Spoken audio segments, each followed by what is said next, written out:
룻기 1장 6절부터 14절까지 말씀 교독하겠습니다. 제가 먼저 룻기 1장 6절의 말씀을 봉독하겠습니다. 그 여인이 모압 지방에서 여호와께서 자기 백성을 돌보시사 그들에게 양식을 주셨다함을 듣고 이에 두 며느리와 함께 일어나 모압 지방에서 돌아오려 하여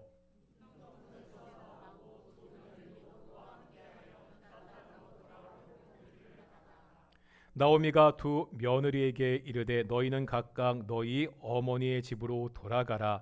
너희가 죽은 자들과 나를 선대한 것 같이 여호와께서 너희를 선대하시기를 원하며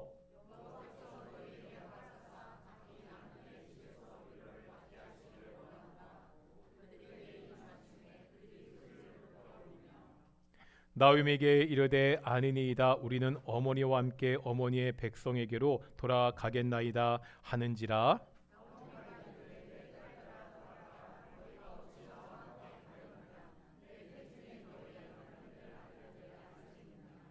내 딸들아 되돌아가라. 나는 늙었으니 남편을 두지 못할지라. 가령 내가 소망이 있다고 말한다든지 오늘 밤에 남편을 두어 아들을 낳는다 하더라도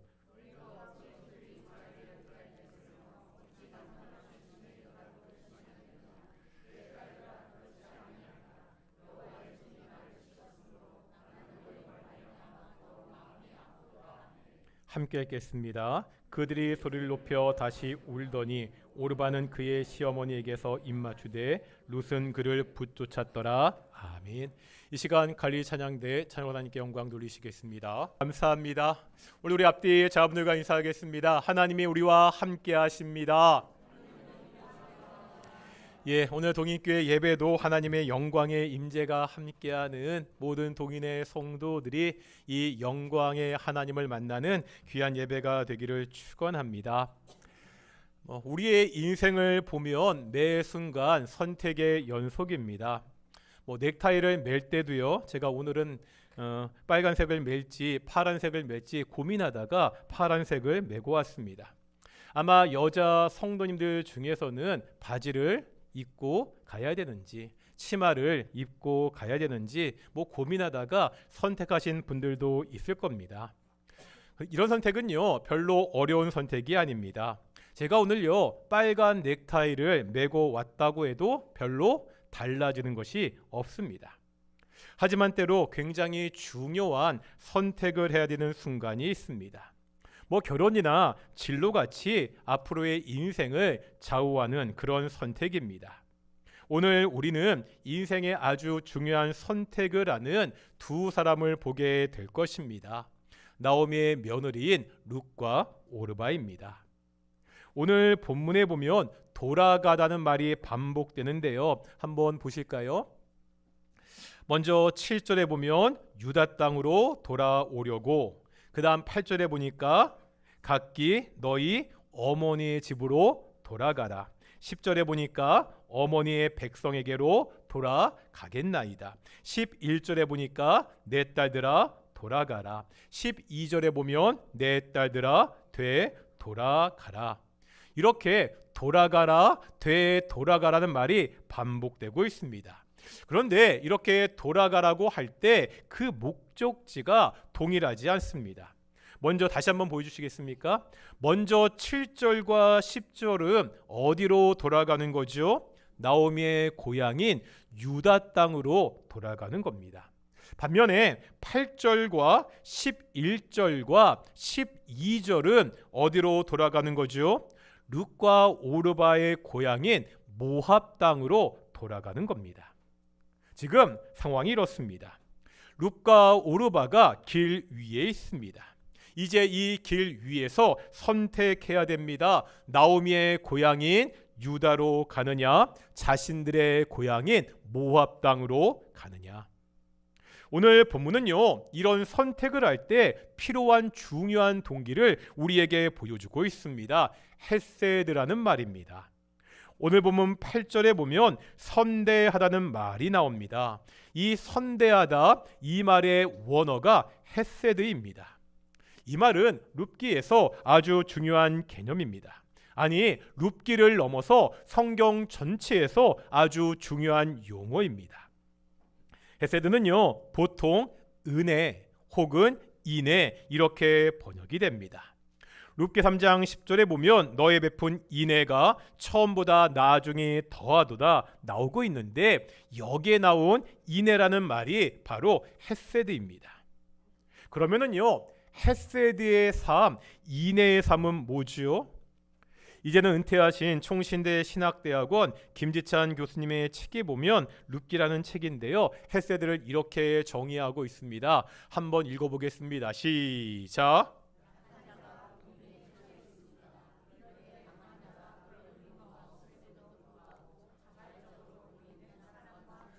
삶입니다. 헤세드를요, 여러 가지로 이야기할 수 있지만 개인적으로 이 정의가 성경에서 말하는 헤세드의 정의와 가장 가까운 것 같습니다. 오늘 본문에는요, 이러한 인애의 모습, 헤세드의 모습이 나타나 있습니다. 그럼 먼저 룹기 초반에 어려움에 처한 가장 약한 사람은 누구죠? 우리가 지난번에 자세하게 살펴봤던 나오미입니다. 우리는 지난번에 나오미가 얼마나 공궁에 빠져 있는지를 자세하게 보았죠. 흉년이 들어서 고향을 떠나야 됐습니다. 도착한 낯선 땅에서 유일한 버팀목이었던 남편이 죽고 맙니다. 하늘이 무너지는 것 같습니다. 이제 나오미는 두 아들과 낯선 땅에서 살아남아야 됩니다. 나오미는요, 악착같이 살아남았습니다. 두 아들을 장가 보내기까지 했습니다. 이제 좀 살만해졌다는 거예요. 그러면 불행 끝 행복 시작입니까? 아니었죠. 불행이 계속됩니다. 그 두 아들마저 죽습니다. 그나마 남아있던 유일한 소망마저 사라져 버렸습니다. 이제 낯선 이방 땅에서 남편도 자식도 없는 과부로 남게 되었습니다. 나오미에게는 두 며느리가 있습니다. 이 며느리들도 남편도 자식도 없습니다. 나오미와 며느리들의 상황이 비슷한 것 같지만 좀 다릅니다. 나오미가 좀 젊다면 개가해서 아이를 낳고 다시 삶을 시작할 수 있습니다. 하지만 나오미는 늙었습니다. 더 이상 결혼해서 아이를 낳을 수가 없습니다. 정말로 남은 것이 아무것도 없는 그러한 가장 공공한 상태입니다. 이런 상황에 있는 나오미가 이제 하나님께 불평합니다. 대상을 보면 두 며느리에게 하는 말 같지만 간접적으로 하나님께 불평을 늘어놓고 있습니다. 13절, 오늘 본문 13절 함께 읽어보겠습니다. 시작.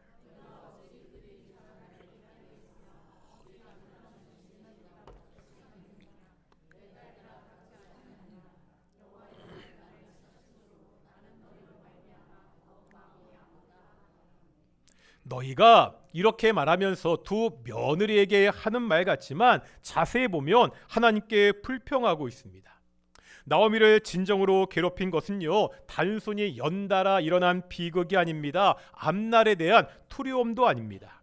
13절 마지막 부분에 뭐라고 이야기하고 있죠? 여호와의 손이 나를 치셨으므로.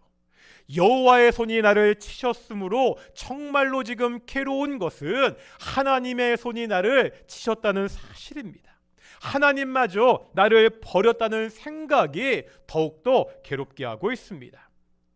외적으로 닥친 어려움과 내적인 공허함, 남편도 아들들도 없고 며느리도 소용없는 철저한 외로움, 거기다 하나님도 더 이상 자신의 편인 것 같지 않은 그러한 상황, 나오미는 철저히 약한 자의 모습으로 나타나 있습니다. 그러면 이렇게 약한 사람에게 필요한 것이 뭐라는 거예요? 아까 말씀드렸죠. 뭐라고요? 헤세드, 인애입니다. 지금 나오미에게 인애를 베풀 수 있는 사람은 누구입니까? 나오미와 함께 있는 며느리 룹과 오르바입니다. 그런데 지금 한번 상황을 현실적으로 생각해 보겠습니다. 룹과 오르바에게 최선의 행동은 뭐죠? 자신들의 어머니의 집인 모압으로 돌아가는 것입니다. 그들이 그렇게 하더라도 비난할 사람은 아무도 없습니다. 아니, 해서도 안 됩니다. 왜냐하면 그들은 나름 최선을 다했기 때문입니다. 그것은요, 나오미의 입을 통해서도 증명됩니다. 8절에서 나오미는 두 며느리에게 너희가 나를 선대했다고 이미 말하고 있습니다. 게다가 지금 대화가 이루어지고 있는 장소를 볼 텐데요, 7절 말씀입니다. 7절 말씀 같이 읽겠습니다. 시작.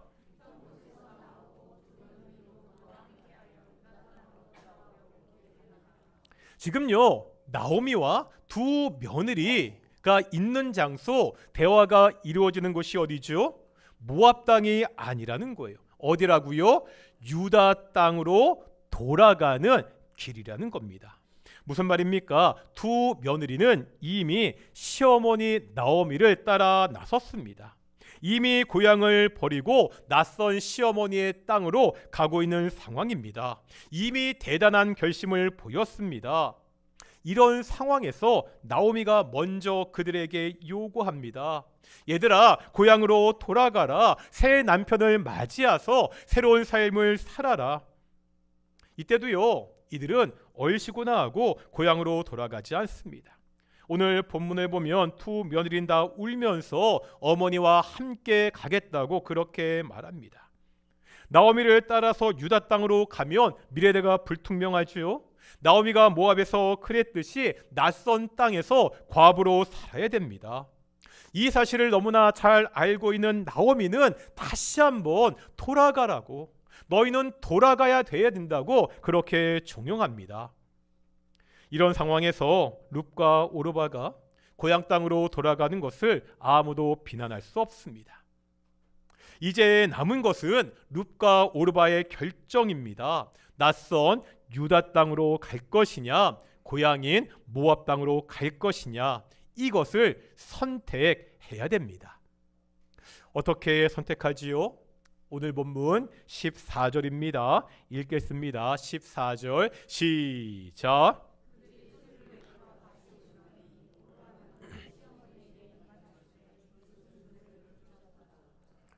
어떻게 선택합니까? 오르바는 고향인 모압으로 돌아갔습니다. 룻은요, 시어머니 나오미에게 남았습니다. 다시 한번 말씀드립니다. 오르바의 행동을 비난할 수 없습니다. 오르바는요, 나오미를 선대했습니다. 나오미는 이런 며느리가 고향으로 돌아갈 것을 진심으로 원했습니다. 이런 상황에서 고향으로 돌아가는 것은 오르바에게 최선의 행동이었습니다. 사람들이 다 이해할 만한 그러한 행동이었습니다.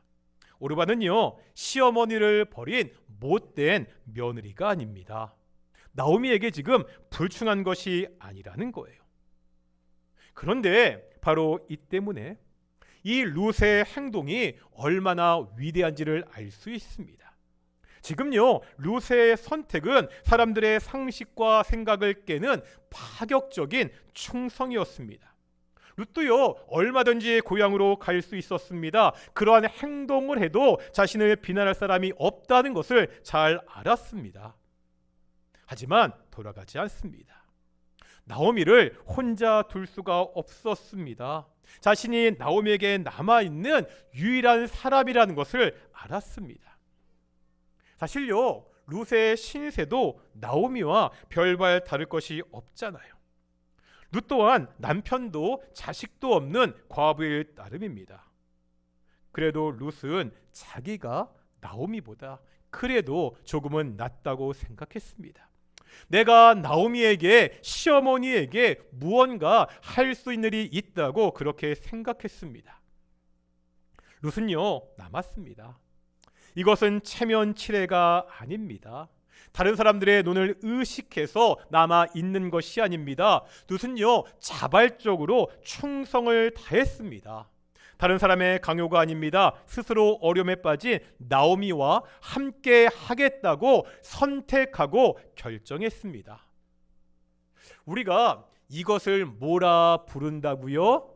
이것이 헤세드입니다. 이것이 인내의 삶입니다. 약한 자가 어려움에 빠졌을 때 자발적으로 보이는 충성과 사랑과 헌신의 삶이 바로 헤세드의 삶입니다. 우리가 성경을 보면 이 헤세드로 가득 차 있습니다. 누구의 헤세드지요? 물론 룻과 같은 이러한 위대한 사람들의 헤세드도 있습니다. 하지만 성경을 관통하는 헤세드는 하나님의 헤세드, 하나님의 인애, 하나님의 은혜입니다. 어떠한 은혜지요? 사람이 하나님을 거역해 영원한 심판 아래 있게 되었습니다. 하나님은 창조주이십니다. 사람은 피조물입니다. 창조주를 거역한 그 피조물인 사람들을 그냥 버리셔도 됩니다. 그냥 다 심판하시고 없애버리셔도 됩니다. 하지만 하나님은 그렇게 하지 않습니다. 창조주가 피조물에게 헤세드, 은혜를 보였습니다. 하나님은요, 전혀 그럴 이유가 없습니다. 아쉬운 것은 사람이잖아요. 하지만 하나님은 심판 아래 있는 그 사람들에게 충성과 사랑과 헌신의 모습을 보이셨습니다. 이것이 가장 극적으로 나타난 곳이 어디죠? 예수님의 십자가입니다. 창조주가 피조물을 위해서 이 땅에 오셨습니다. 심지어 스스로 인간이 되어서 피조물이 되어서 이 땅에 오셨습니다. 가장 높으신 분이 가장 낮은 자리, 죽음의 자리까지 내려오셨습니다. 창조주가 피조물을 대신해서 죽었다는 거예요. 이것이 하나님의 헤세드, 하나님의 은혜입니다. 우리가 이 은혜로 영원한 죽음에서 구원을 받았습니다.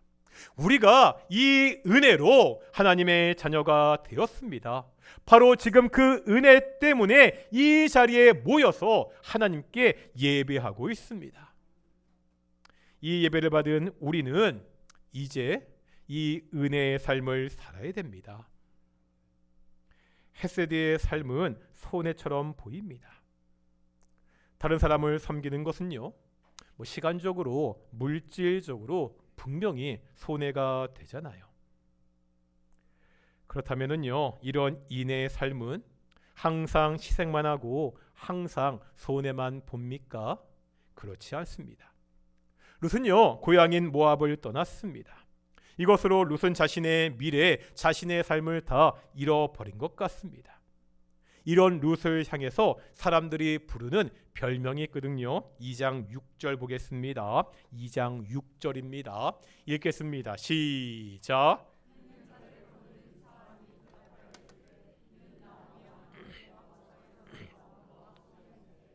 사람들이요, 뭐라고 부르고 있죠? 모압 지방에서 돌아온 모압 소녀. 다시 말하면 룻을 부를 때 모압에서 돌아온 여인이다, 이렇게 부르고 있습니다. 그런데 여기에 놀라운 비밀이 있습니다. 엄청난 반전이 있습니다. 모압에서 돌아와서 유대 땅으로 왔다는 것, 이것은 무엇을 의미하죠? 우리가 이미 1장 6절을 살펴봤는데 다시 한번 오늘 본문 1장 6절 읽어보겠습니다. 1장 6절입니다. 읽겠습니다. 시작.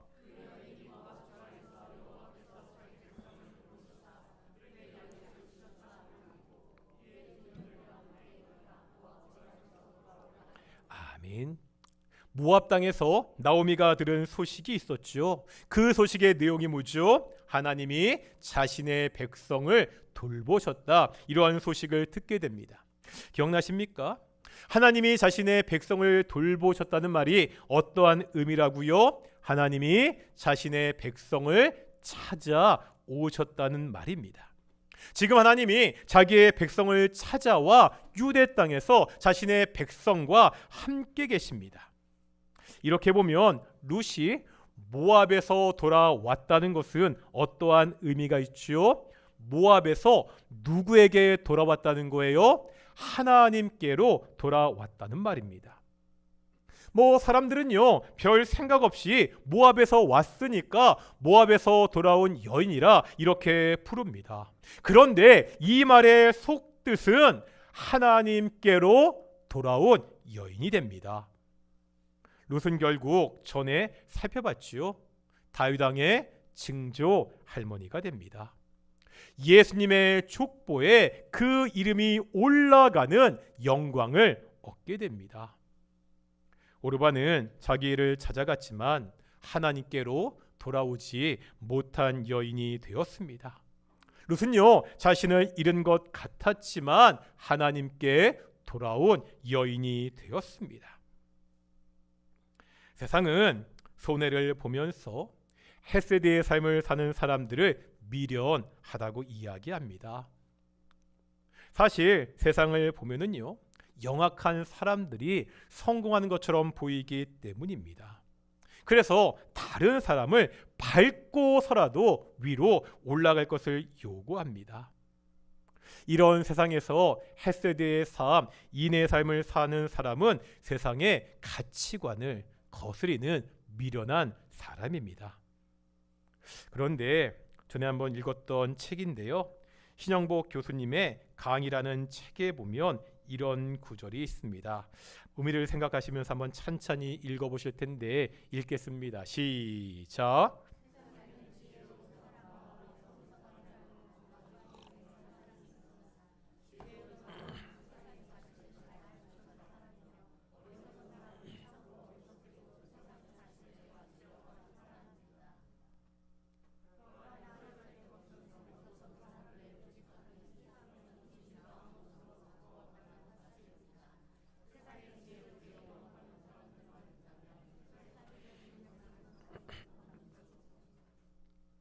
그나마 조금씩 바뀌어 나가는 것을 세상을 우리에게 맞추려는 우직한 노력 때문이지요. 우리는 지혜로운 사람입니까? 어리석은 사람입니까? 때로 이 세상에 어리석은 사람이 필요하다는 겁니다. 우리가 좀 어리석게 우직할 필요가 있다는 말입니다. 세상이 어떻게 변하더라도 우직하게 하나님의 말씀대로 살아야 됩니다. 세상이 나를 바꾸는 것이 아니라 그냥 세상에 나를 맞추어서 지혜롭게 사는 것이 아니라 우직하게 말씀 안에서 세상을 바꾸는 미련한 선택을, 결정을 할 수 있어야 됩니다. 손해처럼 보이기도 하죠. 너무 느린 것처럼 보이기도 합니다. 하지만 이 우직한 신앙의 삶이 결국 하나님께 가는 삶입니다. 하나님이 축복하는 삶입니다. 영원한 생명에 이르는 길입니다. 이 세상을 바꾸는 삶이라고 성경은 말씀하고 있습니다. 사랑하는 우리 동인의 성도들, 이 믿음을 가지고 조금은 미련하게, 우직하게 하나님의 말씀대로 살기를 축원합니다. 우리가 하나님의 헤세드를 받은 사람들이잖아요. 우리를 용서하기 위해서 자신의 아들을 십자가에 죽이는 그 사랑을, 그 은혜를 받은 사람들입니다. 그렇다면 이 은혜를 베풀어야 됩니다. 교회 안에 약한 사람들이 눈에 보이십니까? 그 약한 사람들을 내가 먼저 도울 수 있어야 됩니다. 우리 주변에 약한 사람들이 있지 않습니까? 그 약한 사람들을 도울 수 있어야 됩니다.